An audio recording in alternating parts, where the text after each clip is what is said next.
ሰላም ፍቅር መትረፍረፍ ለሁላችን ይሁን። ውድ ቤተሰቦች እንዴት ናችሁ? ዛሬ አሪፍ በሆነ ቪዲዮ ተገናኝተናል። እስከ መጨረሻው ድረስ ተከታተሉ።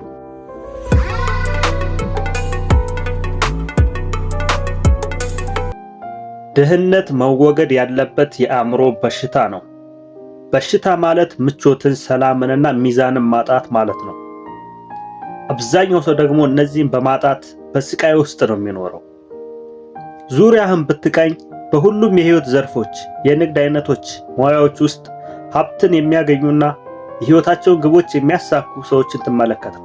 በአጠገባቸው የሚኖሩ በተመሳሳይ ስራና በተመሳሳይ ሙያ ውስጥ ያሉ ሌሎች ሰዎች ደግሞ ድሆች ሆነው በአግባቡ መልበስና በአግባቡ መመገብ ሲሳናቸው ትመለከታለህ። ለምን በተመሳሳይ ስራና ሙያዎች ውስጥ ያሉ ሌሎች ሰዎች በኢኮኖሚና በአኗኗር ለምን ተለዩ ብሎ መጠየቅ ያስፈልጋል።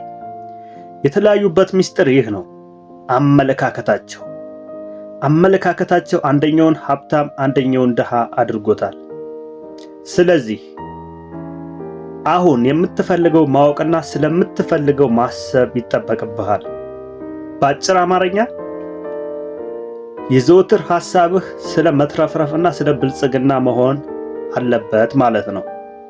ምክንያቱም አካላዊ በሽታ ቢኖርብህ ጤንነት ወደ ነበረበት እንዲመለስ አካላዊ ምርመራ ለማድረግ ወደ ሐኪም እንደምትሄደው ሁሉ የዘወትር ሐሳብህም ስለ መስፋት፣ ስለ ማደግ፣ ስለ መሻሻል ከሆነ ከድብቁ አእምሮ አፋጣኝ ፈውስን ትቀበላለህ። መልካም ዕድሎችም ተቆጥሮ በማያልቅ መልክና መንገድ ጉልህ እየሆኑና እየበዙ ይመጣሉ። ምክንያቱም የሁሉም ሀብት መነሻ አስተሳሰብ ነው። ሀብታም መሆንህና ድሃ መሆንህ የሚወሰነው አንተ ባለህ የአስተሳሰብ አቋም ነው። ስለ ሀብት አስብ፣ ሀብት ይከተልሃል። አይ ብለህ ስለ ችግር፣ ስለ ድህነት የምታስብ ከሆነ የመሳሳብ ህግ ችግርና ድህነትን ነው የሚያጎናጽፍ። የመሳሳብ ህግ አንተ የምታስበውን ተከትሎ ያሰብከውን ነው ወደ ራስህ የሚያመጣልህ።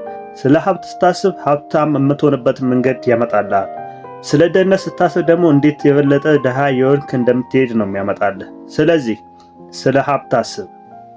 ስለዚህ አንተ ሁሌም ማሰብ ያለብህ ስለ እድገት፣ ስለ ብልጽግና መሆን አለበት። ምክንያቱም መልካም ነገሮችን የሚያመጡልህ እነሱ ናቸውና። ውድ ቤተሰቦች ድህነት በሽታ መሆኑን ተቀበሉት። ድህነት እንደ ጽድቅ የምታዩ ከሆነ ተሳስታችኋል። እንደውም ድህነት በሽታም ኃጢአትም ነው። ለምን ካላችሁ ፈጣሪ ሁሉ ነገር አሟልቶ ሰጥቶናል። ማሰብ እንችላለን፣ ፍቃድ አለን፣ ነፃ ምርጫ አለን።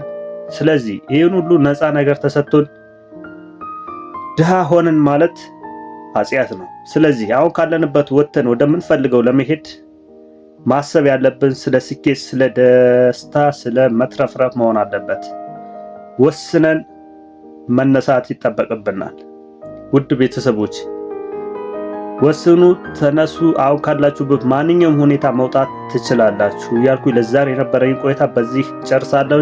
ይህን ቪዲዮ ሰብስክራይብ፣ ላይክ በማድረግ ቤተሰብ ይሁኑ። እስከዛ ድረስ በያላችሁበት ሰላም ለእናንተ ይሁን። ቻው።